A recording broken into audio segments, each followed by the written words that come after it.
Hello, everyday leaders. Tonight is Thursday. It is May 21st, I think. Yeah. I always have to, I'm looking up here my clock, but it doesn't have my date on it. I should put a calendar up here so I can see. Man, the time is flying. Tomorrow will be 9 weeks. Here we are in quarantine. And we're starting to open up in some of the states, but this has been a really tough go for 9 weeks. I have been trying to bring on some of the everyday leaders from the 50 and 50 podcast from around the world that are giving us updates on what they're doing, what they're strategizing for in their lives and their businesses. And so I have another one of our fabulous everyday leaders tonight, Mark Villareal. Thanks for joining us. Well, thanks for having me. And yeah, it's been a change for me as well. So, but been addressing it. Well, and you, like me, we were traveling pretty much 7 days a week before all this COVID-19 started. Yeah, And so when you're a coach, when you're a business leader, when you're an influencer in your market, and you do things because you're out trying to engage with businesses and speaking and coaching and business analyzing. And so being on the road all that time and having COVID kind of stop your business like it has so many people, what happened to you and what are you doing differently now over these last 9 weeks? yeah. Well, I mean, as you know, yeah, I work with businesses and or coach individuals. So, first part of March, I was in Anchorage, Alaska, Ontario, California, and then I was in Philadelphia with a healthcare organization, and it was already affecting them, but it was there that then everything got put on hold. My next place was to travel to New Jersey. So they were like, "Yeah, no, you're not coming." Yeah, So no, you're not coming. and and when you travel a lot, you're talking about how quickly time has passed. At first, the second half of March was the longest 2 weeks I've experienced because it stops what you're used to, and now time is moving fast. But at first, it stopped. But what it allowed me to do is first take a step back, and we all have to make an assessment. Really, how long do we think it's going to be, and how does it change? Second, what how does it? I had to think, how does this affect what I'm passionate about? And what I'm passionate about is I say great leaders pay it forward. So Mhm. how can we always pay it forward? Zig Ziglar used to say, help enough people achieve their dreams, and yours will come. I always say, and when I was in the business world, corporate America, the more I focused on other people's success, mine came naturally. So you and I both have that servant leadership, John Maxwell, passion. And so, a couple of things happened. I had just released the Millennial Factor that we spoke about on the last show, and that's been doing well. But um, it made me think, how can I help businesses out there that, first of all, are shocked by the crisis, that weren't prepared, those that maybe were prepared, but still it's a struggle for everybody. So the next thing I did was, yeah, and I have another book project I was working on, but I stopped that and I wrote a book called Leadership Crisis Management. And I wrote it from a 20,000 foot level, so not down to the nitty gritty, but talking about there's three stages of a crisis, whether it's a individual crisis for the business or the type of crisis that we have, that it's attacking everybody. That it's, what is stage one and what should you have done in stage one? Because if we ever get back, you need to think about that. And that's really laying your culture and your mission, vision, and values. I always start with values. That's the foundation of everything on who you are. It's your reason for existence. But everything you do really needs to be built upon that. And so I really talked about why that was important. And especially, people throw out values easily: integrity, ethics. Well, those are going to be tested in a crisis. And values need to become principles, which I always say, a principle or your values, that they become automatic. So, I can say, my integrity is there, but then someone drops $5 and I think about picking it up, it's not automatic. Um, so, that's the first thing is in stage one. And, early in my career, I was a turnaround specialist, which was good and bad. I mean, I helped turn around an organization, then they sent me to the next one. So, but the first, so I came in on stage two, And that's why I emphasize about culture in stage one, because then when you start building on that culture, I was always big on make every leader a problem solver. And what does that take? So on stage two, it's, um, you need to be evaluating constantly what your processes or how they're working. Are you having to make changes? How your people are doing, and not just your leaders, but your whole staff. Let me tell you, many future leaders get recognized through a crisis because you don't have to be a leading people to be a leader. And I always say not all managers are leaders. So funny, but that company I visited in Philadelphia, and he was very good. He had established a good culture, but it was through our training that we did. And we went through emotional intelligence and leadership and strengths and weaknesses that I came back and I said, here, he's asked me for an assessment on his managers. I'm like, you have one that's a manager, not a leader. And he said, that has become so evident to me through this crisis. Talk to me about that, Mark, because a lot of people that are watching this, they're reevaluating their own companies, Right. and maybe they've gotten downsized, or maybe they're, thinking about starting their own business and having to hire a team to go back out here and create their dream. Right. And so what do you think defines, if they're looking for the right fit of a person, the qualities of a leader versus a manager? Well, I mean, and sometimes if you know someone's a manager, and you may want people to be a manager, there's times, scenarios that, hey, run this for 6 months, so I want you to manage it. And so, because a leader will push the status quo, he will look for ways, he will be innovative, where a manager is, I need to keep the status quo because I just need to keep making these numbers. So that's the difference. And that's why I talked about problem solving, because what I did going in as a turnaround specialist is I quickly started hitting on the culture, but then I would create development plans of all my people, every staff member, not just the leaders, but it would help me see which leaders were hungry. So that's the next thing. Who's hungry to learn? And then who has the humility? That's why you and I agree that humility is a strength, not a weakness. And great leaders lead with humility, and that's what helps them grow. And that's why people, human nature to me, I do this in all my training. I say people have an innate hunger to follow a leader. That's why we have a responsibility as leaders to be a good leader, because they'll follow bad leaders. That's why you have people commit suicide, 1,000 people in one day or something, unfortunately. But they look for that charisma in people. And so what I look in the character is who's hungry, who has the ability, who has the servant's heart, and that, because that's and then who's coachable. And I want my leaders to be coaches as well, and realize that no matter what role, that if they're looking for coaching opportunities daily, then their people are growing. That's why way back to 1 Minute Manager, when I read when I was 21, it talks about catching people doing something right. They're looking for coaching opportunities. And that's, and that only instills that culture. But, one of the biggest thing is, as you start teaching people problem solving, are they grasping it? And the reason I teach them problem solving, first, I have a set way that I problem solve. I have it in my first book that I wrote about around a baseball diamond. So it helps people understand it, because it starts at home plate, where I say you start with values and principles, but like baseball, you want to end at home plate as well. So where you start is where you want to finish, that you don't sacrifice your values and principles. And then I go through each base and I explain, here's how you problem solve. Here's what you do at first. Here's what you do at second. But I teach that, and I encourage leaders, this is what you should be doing in stage one all the time, that when you build a business where every leader's a problem solver, your job becomes easy. But they understand how you think about problems. It's okay if they find other ways to solve problems. In fact, I encourage that, because there's different techniques that bring, wow, I didn't think of it that way. And as a leader, I've said that a couple of times. Wow, that was a great insight that you brought there. I appreciate it. So I always talk about great leaders know they're going to learn from their people as well.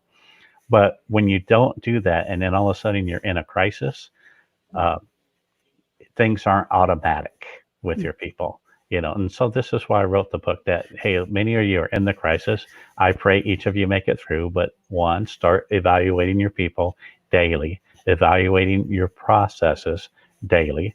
How are they doing? What changes? Preach about the culture.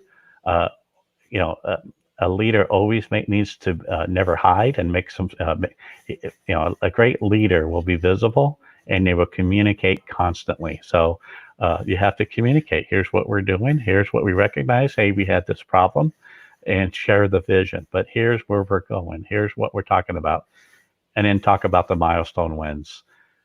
And then the hard part, but not easy part, is stage three. Is because you want to get back on that cycle. Is um, how do you evaluate everything that you just went through? Mhm. Uh, I evaluated these staff members. Maybe I had a leader here that really wasn't a leader and wasn't a manager.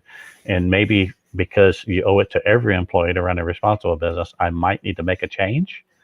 Um, I had some staff members that I think are future leaders. What can I do to adjust their development plans? What worked and didn't work in our processes that we can make those changes?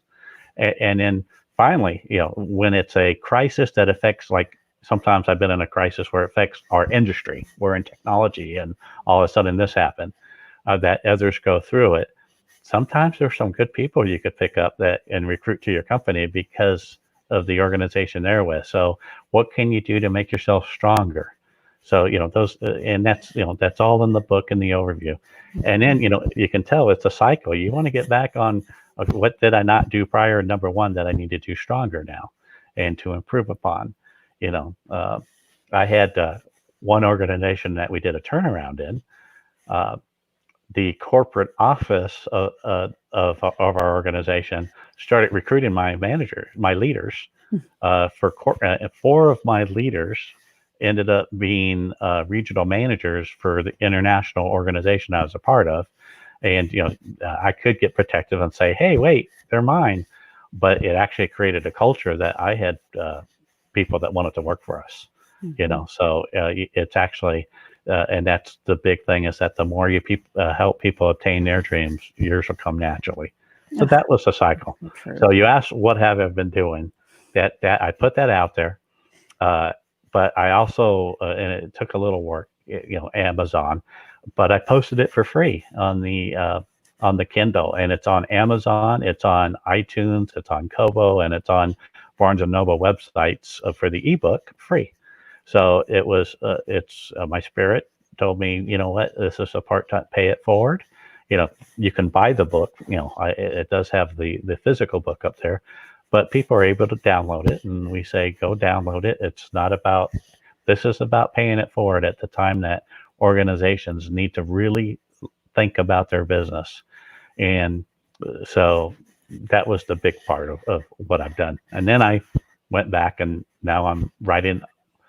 Uh, I'm actually at near the end. I have one more chapter to write on my next book that I've been working on for a little while. But Wow. that is actually my next book is, and it's something that I tended to have a knack for, but it's working with aspiring women in leadership. Because over my career in the corporate America, I had women that maybe just wanted to be our admin, and I'm like, recognize that they had some the right traits in that helped develop into leaders out there today. So that's what this is, the 5 steps for aspiring women in leadership. That's the working title. We'll have the right title when it comes out.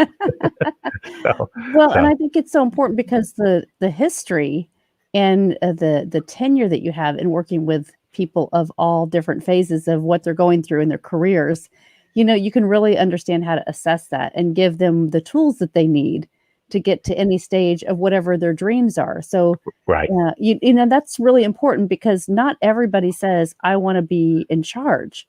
Sometimes I just want to be the person that supports everybody else because that's my gift, right, right? right. And Yeah. and there's nothing wrong with that if that's your gift and that's what you enjoy doing. But I found that many, because I had several that I've mentored, and I tell this in the book. I pick one story on one, but with many, some of them from their home life was uh, telling them that they weren't good enough. Mm. I hate to say, or they weren't getting the encouragement. And as they started to realize, but that's also in the book, we talk about the first chapter I teach once again, and you wouldn't be surprised, but it's about define what you will live by. In other words, so we walk them through creating their values and their own mission statement, and then chapter 2 is what you will live for. So what are your goals? But before we have them roll out their whole development plan, I teach them how to build a support network, because you get so gung ho. We're going to do this. This is great, and as soon as you start hitting roadblocks, it becomes demoralizing. And from experience, most of the naysayers will come from those who are closest to you, those at home, uh, Mm. family members, and those are the ones that hurt the most. Oh, wait, And and what we're yeah, going through right now, right? Especially especially, yeah, they say right now, if yeah, you're an attorney, if you're a divorce attorney, if you're a real estate agent, or yeah, yeah, those are the things that are really gonna be most impactful here, and probably the yeah. OBGYNs in 9 months, right? And Yeah, so yeah, yeah. We talked about that. We even teased our daughter and son-in-law on that. Uh, okay, we're ready for the grandchild.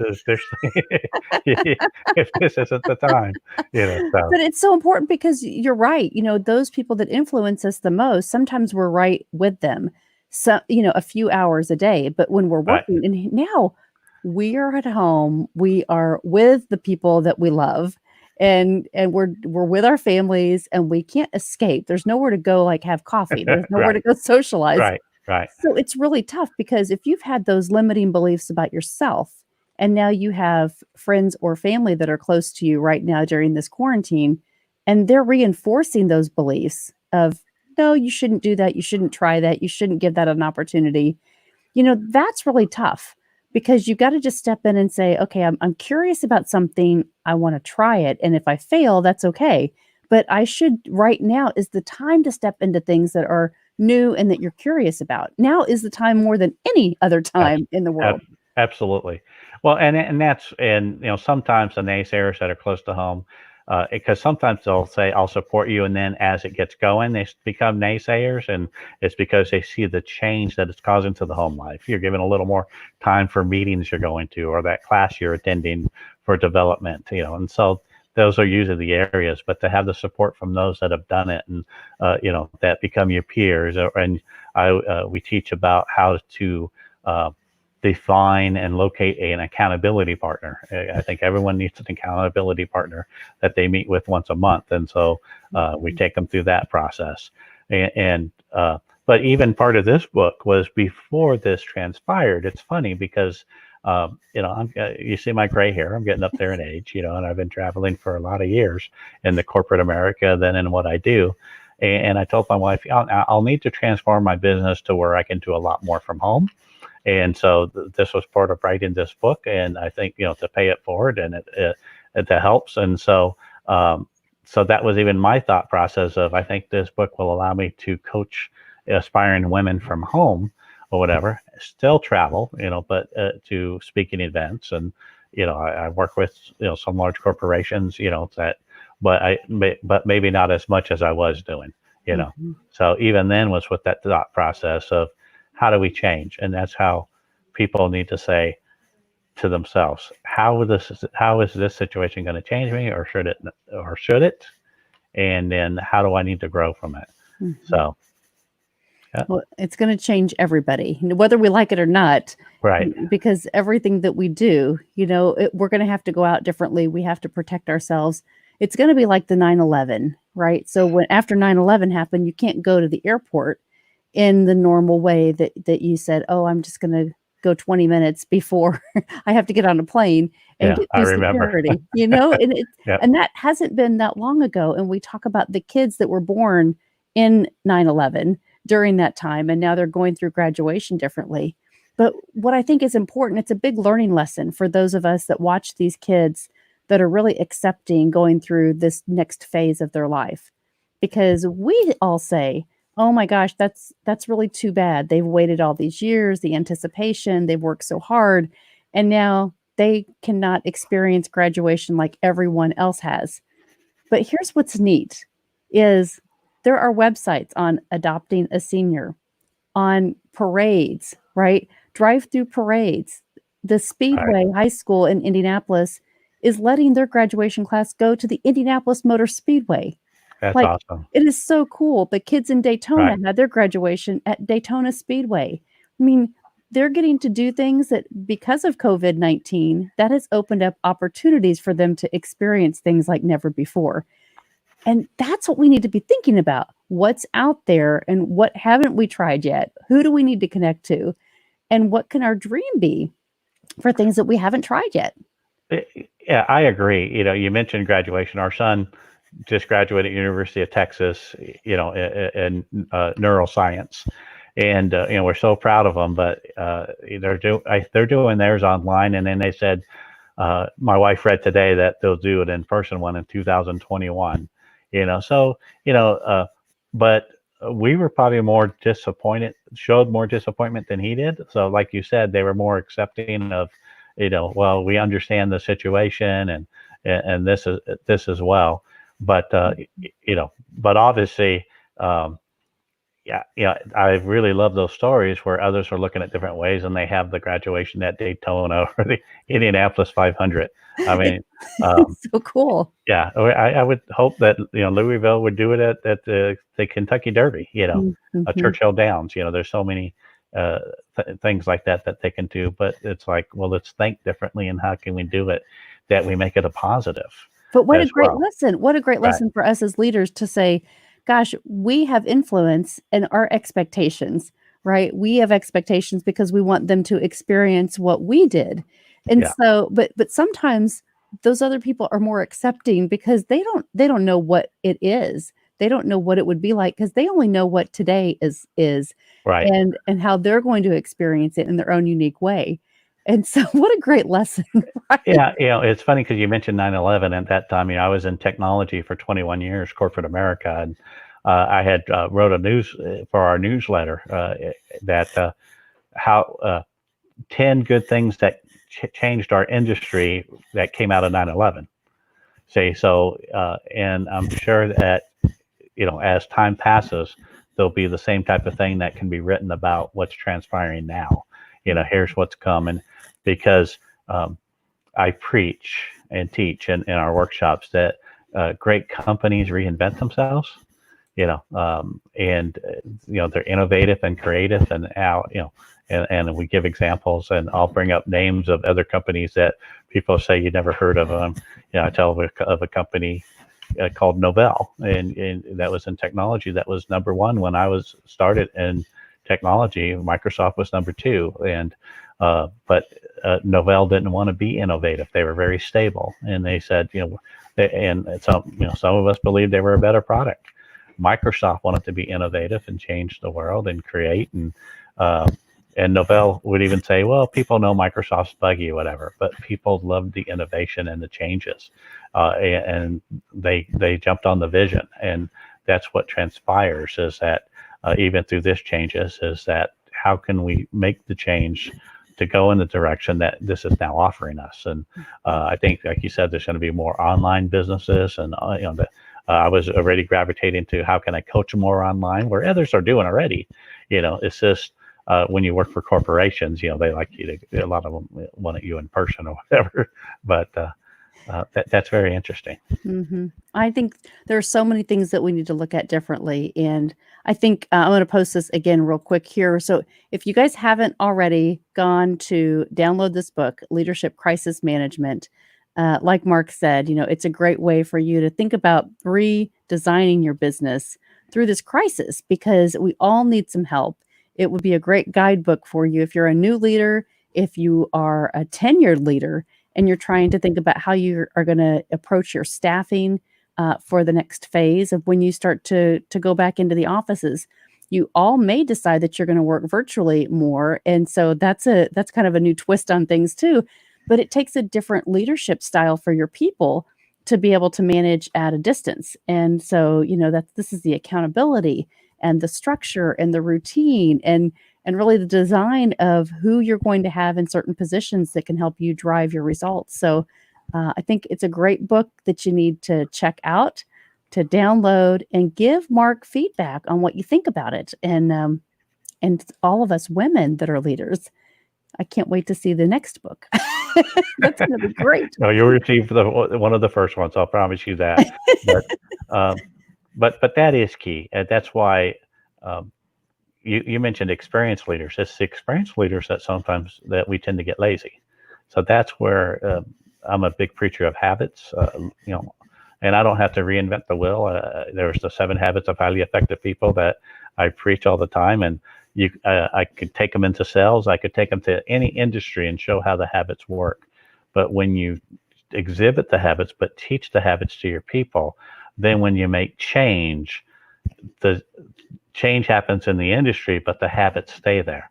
And so that's why they're implemented and executed quickly and more efficiently.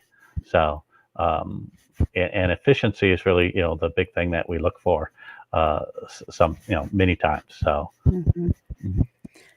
Oh, you are a wealth of knowledge, a wise man. I'm telling you, I am so glad that we have connected for the last year and a half or so. And you've taught me so much. And I just really wanted to celebrate you tonight because I know all of us are trying different strategies, like what's working, what's not.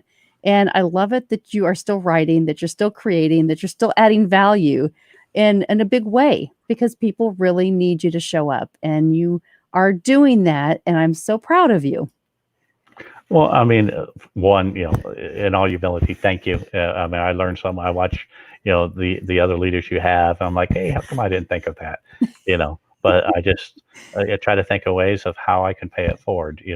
And as you know, I do that through a lot through my writing. And even in the writing, I have business books, but I have a children's series too, because it's like, I wanted to, how can I influence kids to always dream big? And that's why I started the children's series. And I have another one that I have to come out with this year. So, so, uh, but that just keeps me busy. You're So, never stopping. You're never stopping. I love it. well, it scares me sometimes because I say the day I stop learning is the day I die. So I always think about what did I learn today because I don't want to die. Okay, so so yeah. Oh, Mark. Well, thank you for stopping by tonight. We really appreciate you. I wanted to celebrate you and absolutely if there's anything that we can do for you as you bring out the new book, please come back and share it with us and everything that's going on in your life and staying safe down there in the Smoky Mountains. Yeah. Yeah. So the next thing I want people to do is go to Mark's website, download this book. I'm going to put it down here again, Leadership Crisis Management. If you're a leader, if you're thinking about starting a business, if you just want some new ideas, some fresh ideas, go download this book, have some fun, write Mark some notes, tell him what you think about it, and start trying to figure out how you're going to implement some of these steps to improve your business post COVID-19 because it's going to be around for a while. Unfortunately, but Yeah. thank you. Yeah, absolutely. Well, will you come back and visit with us? Oh, absolutely, absolutely. Good. Really appreciate it every time. So Awesome. Well, keep changing the world, Mark. Thank you for stopping. Have a great night, everybody. And continue to be everyday leaders in your life. Subscribe to the YouTube channel. We're building that up. We've got some great things coming with the Everyday Leaders Network and that we'll be sharing pretty soon. But until then, we will see you next time. Have a great night. Be safe and go change the world. thank you.